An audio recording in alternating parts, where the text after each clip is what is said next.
이제 반도체 관련해서 이제 경력을 좀 말씀드릴게요. 저는 이제 반도체 일본계 상사에 있었어요. 8년 정도 있었던 것 같아요. 예, 그 다음에 나머지 헤드헌터로서 이제 반도체 관련된 인력을 소개하는 업무를 좀 했었어요.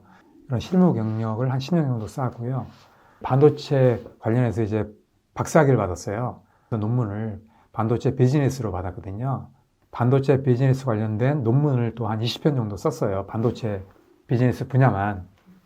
반도체 비즈니스는 아무래도 이제 공부를 하다 보니까 많이 알게 된 부분이 있죠. 뭐 저도 이제 깊숙이 반도체 기술에 대해서는 잘 모르는 게 많지만 그래도 어떤 전반적인 흐름이라든지 어떤 생태계라든지 이런 분야는 그래도 남들보다 조금은 더 안다고 생각을 합니다. 예. 반도체 산업 어렵습니다. 저도 이제 원래는 이제 공대도 아니고 문과입니다. 하다 보니까 저도 애를 많이 먹었습니다. 이게 무슨 말인지조차도 모를 때가 많습니다. 용어 자체도 어려운 말이 너무 많아요. 어렵습니다. 예. 그런 어려움은 저도 동감을 하고요. 하지만 우리가 일반적으로 반도체 많이 쓰잖아요.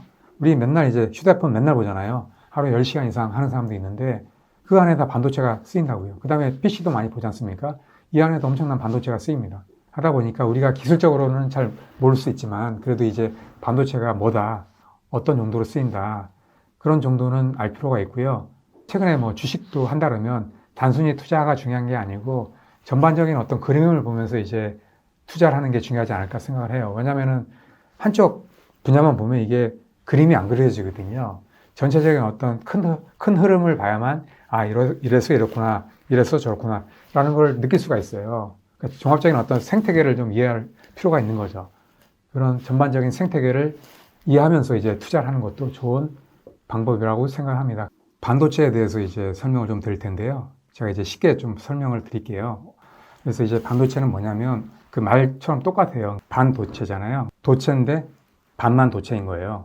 그러니까 딱 중간의 물질이에요. 도체는 전기가 흐르는 거고요. 부도체는 전기가 흐르지 않는 거예요. 그 중간 영역에 있는 게 바로 반도체입니다. 특성이 있어요. 어떤 주변의 환경에 따라서 이게 또 도체가 되기도 하고 부도체가 되기도 합니다. 열을 가한다든가 아니면 이제 빛을 쏜다든가 아니면 뭐 온도를 높인다든가 뭐 압력을 가한다든가 이러면 이제 또 전기가 흐릅니다. 그래서 이제 도체가 됩니다. 그런 특징이 있는 게 이제 반도체라고 합니다. 반도체를 만드는 원료는 뭐냐면 규소라고 합니다. 이게 어디서 만드냐면 모래 있잖아요. 모래에서 이제 추출한 규소로 만듭니다. 그걸 녹여가지고 어떤 봉을 만들어요. 그게 잉곶이라고 하는데 잘라가지고 이제 웨이퍼를 만듭니다. 그래서 이제 반도체를 만들거든요. 모래에서 반도체를 만든다라고 알면 되겠습니다. 예. 또 이제 반도체 종류를 좀 볼게요.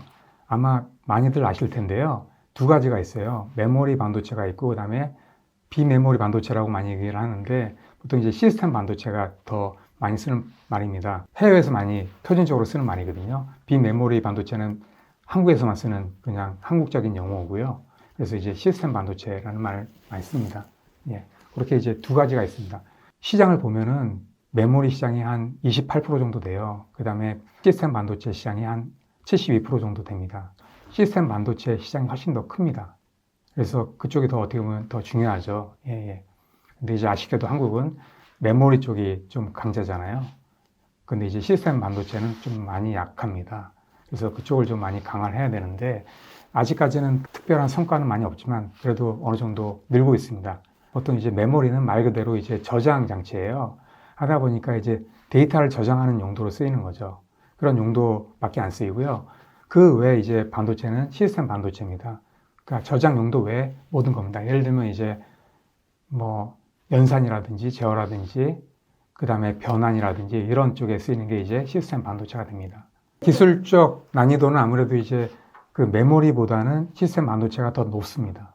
그러니까 메모리 반도체는 이렇게 구조를 보시면 상당히 단순해요. 그러니까 현미경으로 딱 보시면 이렇게 복잡하지 않습니다. 구조가. 근데 이제 시스템 반도체는 상당히 좀 복잡하게 돼 있어요. 이렇게 층층이 막 쌓여 있거든요. 하다 보니까 설계가 좀 어려워요. 그런 좀 차이가 있습니다. 가격도 메모리보다는 시스템 반도체가 비쌉니다. 삼성이 이제 메모리 쪽을 많이 하다 보니까 그 메모리만 가지고 이제 강자가 될 수 없는 거예요. 하다 보니까 이제 시스템 반도체 쪽을 많이 키우려고 하고 있죠. 그래서 지금 삼성이 하고 있는 게 파운드리라든지 아니면 팹리스라든지 이런 사업을 하고 있어요. 잠시 제가 말씀드리면 네 가지 기업들이 그 반도체 생태계에서 메인 기업입니다. 종합 반도체 기업, 그 다음에 팹리스 기업, 그 다음에 파운드리 기업, 그다음에 오셋 기업, 이렇게 4개 기업이 이제 반도체 제조 과정에서 주요 기업이고요. 파운드리는 이제 제조하는 회사입니다. 그다음에 이제 팹리스는 설계만 하는 회사예요. 예, 그래서 이제 팹이라는 게 이제 제조란 말이거든요. 그래서 팹리스니까 제조가 없는, 그러니까 설계만 하는 그런 게 이제 팹리스 회사입니다. 그래서 삼성은 그 모든 걸 다 하고 있습니다. 그래서 이걸 우리가 이제 종합 반도체 기업, IDM이라고 얘기를 합니다. 그 다음에 이제 반도체 산업의 어떤 유형을 말씀드릴게요. 세 가지가 있어요. 그러니까 유형이 어떤 거냐면, 첫 번째가 이제 그 반도체를 이제 설계하는 단계예요. 보통 이제 팹리스 기업, 아까 말씀드렸는데 그 회사에서 하는 과정입니다. 우리가 보면 반도체도 마찬가지로 이제 제조를 하기 위해서는 그 설계 도면이 있어야 되잖아요. 그런 설계를 그려야 됩니다. 마찬가지로 건축을 하기 위해서도 이제 설계 도면이 필요하잖아요. 그런 거랑 똑같습니다. 그런 설계를 하는 과정이 있고요. 그 다음에 또 이제 이 설계한 거를 제조를 해야 되잖아요. 그게 이제 공정이 있는데 전공정과 후공정이 있습니다. 전공정은 주로 이제 파운드리 기업들이 많이 하고 있고요. 그 다음에 후공정은 이제 오셋 기업이라고 하는데 이렇게 세 군데로 나눠 있습니다. 그래서 이제 아까 말씀드린 대로 그 설계한 반도체를 넘기는 겁니다. 공정 쪽에. 그러면 전공정에서 이제 만드는 건데 웨이퍼가 이제 있어요. 그 아까 말씀드린 그 웨이퍼를 가져오면 그걸 이제 가공을 합니다. 그래서 이제 가공을 한 다음에 웨이퍼를 가공한 거를 이제 후공정 쪽에 넘깁니다. 그럼 이제 그걸 자르고 패키징하고 배선하고 이런 과정이 후공정입니다. 이렇게 이제 세 가지 단계가 있어요. 그걸 이제 메모리 반도체 기업들은 다 합니다. 한꺼번에. 일괄 과정으로 많이 하는데, 물론 예외적으로 팹리스가 있긴 합니다. 많지는 않아요. 그래서 이제 IDM이라고 부르는 거거든요. 근데 이제 시스템 반도체 쪽은 그렇지가 않습니다. 이렇게 분할이 돼 있어요.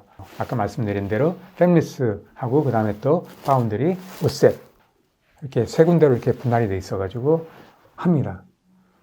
왜 이렇게 분할이 돼 있냐 이렇게 말씀하시면 일단은 그 메모리 같은 경우에는 이제 설계가 이렇게 어렵진 않아요. 그러니까 인텔 같은 경우는 이제 시스템 반도체를 하고 있잖아요. 근데도 IDM이라고 하거든요. 종합 반도체 기업이에요. 그러니까 모든 걸 다 합니다. 그 시스템 반도체는 일단 설계 자체가 어려워요. 메모리보다. 하다 보니까 메모리는 그 설계하는 게 쉽기 때문에 다 같이 할 수가 있어요. 근데 이제 시스템 반도체는 설계가 어렵기 때문에 다 하는 게 아무래도 부담이 됩니다. 그래서 이제 인텔 같은 경우도 7나노인가요? 그때 이제 그 제조하다가 약간 딜레이가 됐잖아요. 어렵기 때문에 같이 한다는 게, 제조하고 설계 같이 한다는 게. 종합 반도체 기업이지만 다 같이 하는 기업도 있습니다. 근데 그런 기업은 그 나노가 그렇게 높지 않은 기업들입니다. 아까 말씀드린 아날로그 반도체 기업들. 그런 기업들은 이렇게 다 하는 경우도 있습니다.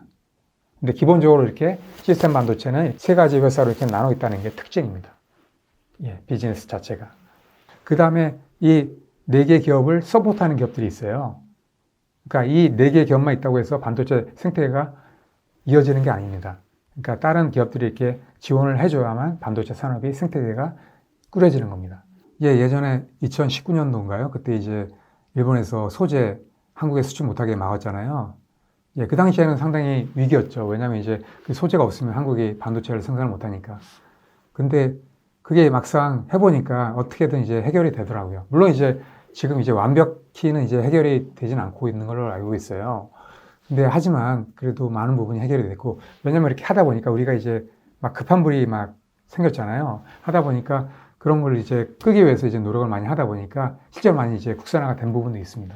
그래서 지금 전반적으로 보면 그래도 이제 많은 부분이 많이 국내에서도 이제 해결이 된 거죠. 어떻게 보면 위기가 기회가 된 거죠. 그런 기업이 서포트를 해야만 이 반도체 생태계가 원활하게 이제 돌아갈 수 있습니다. 하나라도 제대로 공급을 못하면 이게 생산이 안 됩니다. 그래서 이게 좀 어려움이 있습니다. 이 4가지 기업에 대해서 제가 말씀을 드릴게요. 첫 번째 아까 제가 말씀드린 기업 있잖아요. 종합반도체 기업 IDM이라고 합니다. 그 기업이 이제 2가지가 있어요. 하나는 이제 메모리 IDM이 있고 그 다음에 시스템 반도체 IDM이 있습니다. 그래서 메모리 IDM은 우리가 잘 알고 있는 삼성전자라든지 그 다음에 SK 하이닉스라든지 마이크론 이 3개 기업이 메인입니다. 그 다음에 또 이제 나냐라는 회사가 있는데 대만 기업입니다. 이 기업도 있어요. 근데 이제 시장이 크진 않습니다. 그래서 이제 메인은 3개 기업입니다. 여기 메모리 쪽 IDM 종합반도체 기업이고요. 그 다음에 또 이제 시스템 반도체 IDM 기업들을 소개해 드릴게요. 인텔이 있습니다. 인텔이 가장 공정이 첨단 공정입니다. 다른 기업들은 이제 첨단 공정이 아닌 그러한 공정의 회사들이 있습니다. 예를 들면 이제 르네사스라든지 인피니온, ST 마이크론, NXP 뭐 이런 회사들인데 이런 회사들은 이제 공정이 그렇게 높지는 않습니다. 종합 반도체 기업으로서 이제 유지가 될 수 있는 거죠. 그래서 이들 기업들은 첨단 공정을 가지 않습니다. 그 아날로그 반도체 기업들은 첨단 공정으로 굳이 갈 필요가 없거든요. 하다 보니까 그것이 미세하고는 별로 상관이 없어요. 물론 나중에는 갈 수도 있겠지만은 그래도 어떤 미세의 어떤 이점이 별로 없습니다. 그 다음에 또 이제 팹리스 기업들을 소개를 드릴게요. 팹리스 기업들은 이제 주로 이제 미국에 많이 있는데요. 미국 기업들이 강합니다. 그리고 팹리스 원조는 이제 미국입니다. 미국에서 이제 팹리스 기업들이 많이 생겼거든요. 그래서 이제 팹리스 기업들 보면 우리가 잘 알고 있는 뭐 엔비디아라든지 퀄컴, 브로드컴, 미디어텍, AMD 이런 회사들입니다. 많이 아마 들어보셨을 겁니다. 예, 미디어텍은 대만 기업인데 그 외에는 대부분이 다 미국 기업들입니다. 그리고 또 이런 기업들이 팹리스 기업이지만 웬만한 그 IDM 기업보다도 기업이 규모가 상당히 큽니다. 대규모의 어떤 팹리스 기업들이죠. 설계만 하는데도 이렇게 규모가 큽니다. 예. 그리고 참고적으로 제가 말씀드리면 한국은 팹리스 기업들이 있는데 대부분이 다 영세합니다. 우리나라 이제 상장된 기업들이 한 20 몇 개밖에 안 돼요. 그리고 전체적으로 보면 한 100개가 채 안 됩니다. 그나마 한국에도 이제 팹리스 기업이 대기업이 한 군데 있는데요. LX 세미콘이라는 회사입니다. 예. 예전에 이제 LG그룹 계열사죠. 예, 예. 원래 실리콘 웍스라는 회사였는데 이게 최근에 이제 이름을 바꿨습니다. LX 그룹에서 이제 LX 세미콘이라는 회사인데 이 회사가 그나마 좀 큽니다. 그 나머지 회사들은 거의 다 이제 중소기업이나 좀 작은 회사들입니다. 그 다음에 파운드리 기업들 말씀드릴게요. 제가 아까 말씀드린 것 같은데 파운드리 기업들은 이제 큰 기업이 이제 두 개 있습니다. TSMC하고 그 다음에 삼성 파운드리입니다. 삼성 파운드리는 이제 아까 말씀드린 대로 종합 반도체 기업이고요. 그 다음에 또 TSMC는 순수 파운드리 기업입니다. 이 말이 뭐냐면 순수 파운드리 기업은 저기 파운드리 사업만 한다는 얘기예요. 다른 사업은 안 하고요. 오로지 파운드리 사업만 한다는 얘기입니다. 근데 이제 종합 반도체 기업이면서 파운드리 기업은 삼성 같은 경우에는 팹리스 사업도 하고 종합 반도체 기업이잖아요. 그러니까 모든 사업을 다 같이 해요. 그러니까 순수한 파운드리가 아니에요. 하다 보니까 어떤 문제가 있냐면 아무래도 이제 그 삼성 내부적으로 이제 팹리스 사업이 있다 보니까 그 삼성 파운드리에 맡기는 회사들이 다 팹리스 기업이잖아요. 하다 보니까 설계 자산을 삼성 파운드리에 맡기는데 이 설계 자산이 삼성 파운드리에 갈 수 있다는 거죠. 보안이 중요한데 이 자산이 파운드리 말고 팹리스 쪽에 간다면 상당히 문제가 될 수 있거든요. 왜냐하면 그 기술이 넘어갈 수 있는 거니까.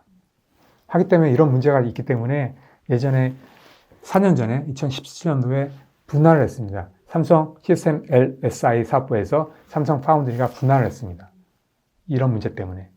하지만 지금도 이제 삼성전자 안에 다 같이 있잖아요. 그래서 이제 이걸 분할해야 된다라는 말이 있어요. 근데 이제 내부적으로는 분할하지 않겠다라고 이제 방침이 쓴 겁니다.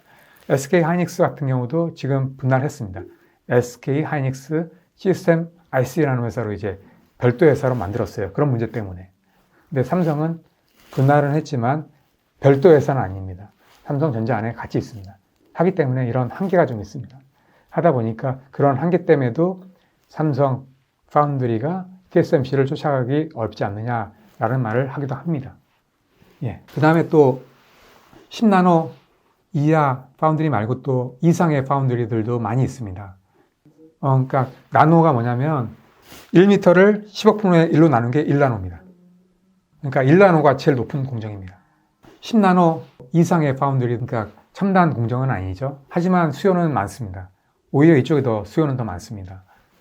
최근에 뭐 자동차 반도체 이쪽도 다 이쪽에 수요가 됩니다. 예. 그래서 그런 회사들은 어떤 회사가 있냐면 UMC라는 회사가 있습니다. 대만의 UMC라는 회사가 있고요. 이 회사가 한 7% 정도 마켓시어 하고 있습니다. 그 다음에 글로벌 파운드리라는 회사가 있습니다. 이 회사는 미국 회사입니다.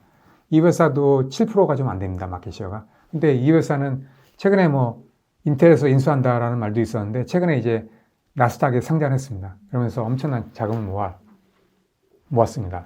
그래서 상당히 이런 회사들도 상당히 성장성이 큰 회사들입니다. 왜냐하면 센서라든지 뭐 아날로그 반도체라든지 4차 산업 이런 게 첨단 반도체만 수요가 있는 게 아니거든요. 센서나 이쪽은 다 훨씬 더 구공정에서 하는 그러한 반도체입니다. 마찬가지로 뭐 자동차용 반도체도 그쪽이 훨씬 더 많습니다. 예, 이쪽 시장도 상당히 큽니다. 하다 보니까 이쪽 시장도 지금 반도체를 못 만들고 있어요. 왜냐하면 그 파운드리가 없기 때문에 생산을 제때 못 합니다. 그래서 자동차 반도체 쇼티지도 나오고 막 그렇습니다. 그리고 또 탑5는 뭐냐면 이제 SMIC라는 회사입니다. 이 회사는 이제 중국 회사인데요. 이 회사도 상당히 기술력이 있습니다. 그래서 지금 하고 있는 게 14나노까지 하고 있는데요. 원래 이 회사는 이제 10나노 언더로 EUV 장비를 써가지고 가려고 했었습니다. 계획을 다 짜고 있었는데 그래서 상장도 식었고요. 엄청난 자본을 끌어모았습니다. 근데 문제는 뭐냐면 아까 말씀드린 대로 미국에서 이제 첨단 장비, EUV 장비 너네들 수입 못해 해가지고 이제 막고 있습니다. 하다 보니까 수입을 못하고 있어요. 그래서 지금 이제 10나노 언더로 못 가고 있습니다. 하지만 10나노 이상의 그 공정들이 훨씬 더 수요가 더 많기 때문에 그쪽에 지금 하고 있습니다. 그래서 뭐 지금도 나름 잘 하고 있습니다. 예. 그래서 파운드리 기업들은 이런 기업들이 있습니다. 그래서 파운드리 기업들은 지금 갑이다. 지금 뭐 거의 대부분의 파운드리 기업들이 캐파, 생산 능력이 부족해가지고 제품을 제때 생산을 못합니다. 거의 뭐 100% 가까이 지금 막 공정이 돌아가고 있습니다. 예, 앞으로도 당분간은 이런 상태가 갈 것 같아요. 예, 그래서 상당히 성장성이 밝은 기업들입니다.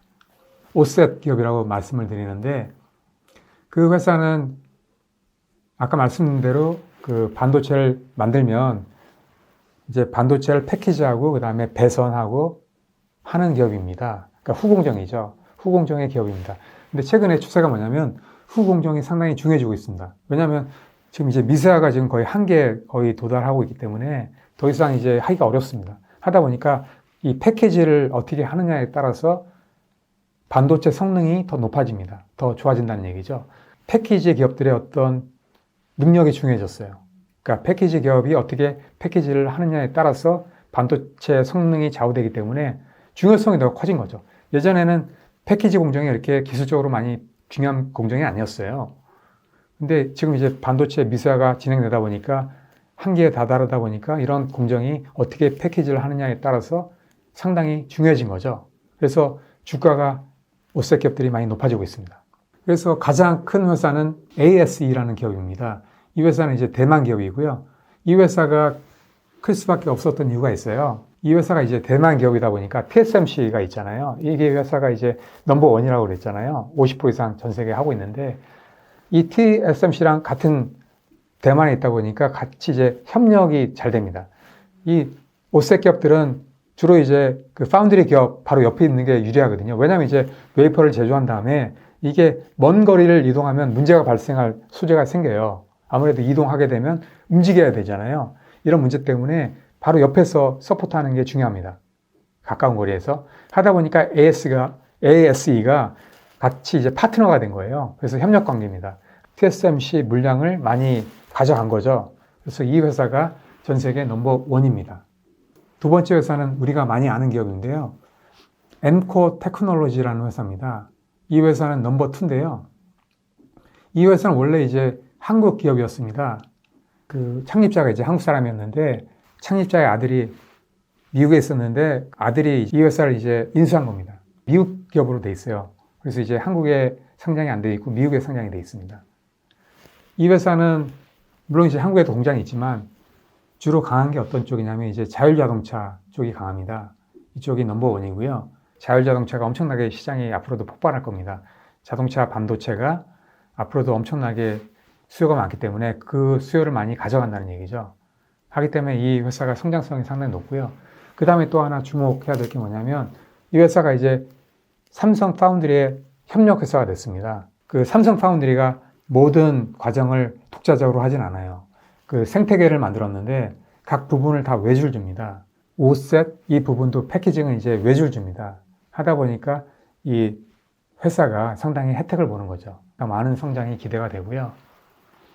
그 다음에 세 번째 회사는 어떤 회사냐면 예전에 이제 스태츠 치팩이라는 회사였습니다. 근데 이제 이 회사를 제이셋 이라는 회사가 중국 기업이에요.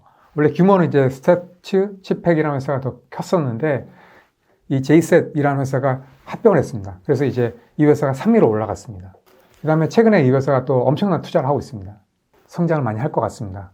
그 다음에 이제 국내 기업들도 많이 있습니다. 그 5색 기업 중에 뭐 네페스라든지 그 다음에 하나마이크론이라든지 이런 회사들도 뭐 삼성 파운드리의 혜택을 많이 볼 것 같습니다. 반도체 생태계 이런 회사들이 있고요. 제가 말씀드리면 앞으로 이제 추천할 만한 그런 종목 몇 가지만 말씀드리고 마치려고 해요. 저는 이제 해외 주식은 일단은 엔비디아하고 그 다음에 ASML 추천을 좀 드리는 편이에요. 엔비디아를 추천을 드리는 이유는 뭐냐면 최근에 이제 메타버스가 많이 이제 주목을 받고 있잖아요. 뭐 페이스북도 이제 메타라는 회사로 이제 이름을 바꿨고요. 이 시장이 엄청나게 늘어날 것 같습니다. 이 메타버스라는 거는 이제 현실 세계를 가상 세계에 이제 옮겨놓은 거예요. 인터넷 다음으로 이제 혁명적인 어떤 기술이라고 볼 수 있어요. 근데 이게 뭐 건축이라든지 뭐 박람회라든지 자동차라든지 대부분의 분야에 이제 많이 쓰일 수 있다는 거죠. 그래서 이 시장을 엔비디아가 많이 가져갈 것 같아요. 그 다음에 뭐 자율자동차라든지 그 다음에 인공지능이라든지 이쪽 시장이 크잖아요. 앞으로 하다 보니까 이쪽 시장을 아마 엔비디아가 많이 차지하지 않을까라는 생각에서 이제 이 회사를 추천드리고요. 그리고 두 번째로 이제 ASML은 추천드리는 이유가 뭐냐면은 말씀드린 대로 노광 장비, EUV 노광 장비는 7나노 온도는 이 장비를 써야만 합니다. 근데 이제 이 장비를 만드는 회사는 전 세계 이 회사밖에 없어요. 아직까지는. 다른 회사들도 이 장비를 만들려고 노력을 많이 했었는데 결국 다 포기를 했어요. 인텔도 그랬었고 그 다음에 또 니콘이라든지 캐논이라든지 이런 회사들이 다 이 장비를 만들려고 노력했는데 결국 못 만들었어요.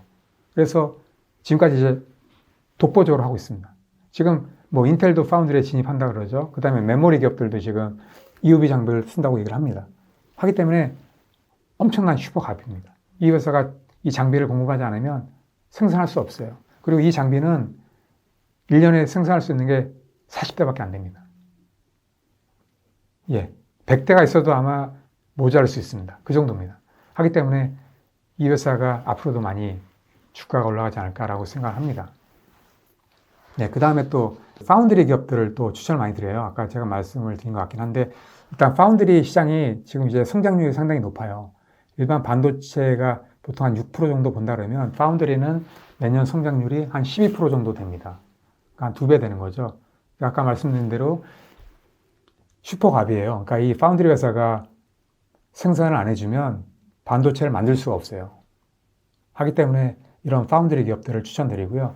그래서 뭐 TSMC라든지 삼성도 제가 추천을 많이 드리긴 하는데 근데 이제 삼성은 뭐 파운드리 말고도 뭐 메모리라든지 아니면 뭐 휴대폰이라든지 가전이라든지 다 하고 있잖아요. 그러니까 이렇게 파운드리나 뭐 다른 쪽 다 하고 있기 때문에 파운드리는 저는 거의 100% 좋아진다고 보거든요. 왜냐하면 시장 점유율도 높아지고 그 다음에 시장 파이도 커질 거기 때문에. 근데 이제 뭐 가전이라든지 뭐 스마트폰이라든지 이쪽이 만약에 시장이 안 좋아지면 떨어질 수 있잖아요. 그러면 이제 주가가 받쳐주질 못해요. 파운드리가 좋아도. 하기 때문에 파운드리 자체는 저는 100% 성장한다고 보지만 이쪽이 어떻게 될지 모르기 때문에 확실히는 제가 말씀을 드려요. 근데 이제 TSMC는 이제 순수한 파운드리이기 때문에 온전하게 파운드리 혜택을 다 볼 수 있어요. 그리고 또 상장은 되지 않았지만 SK 하이닉스 시스템 IC라든지 이 회사는 지금 이제 중국으로 다 옮기고 있는데 이 회사는 별도 회사잖아요. 그러니까 파운드리만 합니다. 하기 때문에 나중에 이제 상장이 된다 그러면 엄청난 혜택을 보는 거죠. 그 다음에 또 이제 국내에 있는 파운드리 DB 하이텍 같은 경우도 지금 엄청나게 잘 되고 있습니다. 그리고 앞으로도 아마 더 커질 것 같아요. 왜냐하면 이 회사가 8인치를 많이 하고 있는데 이 수요가 엄청납니다. 앞으로 센서 이쪽의 시장도 엄청나게 크고요.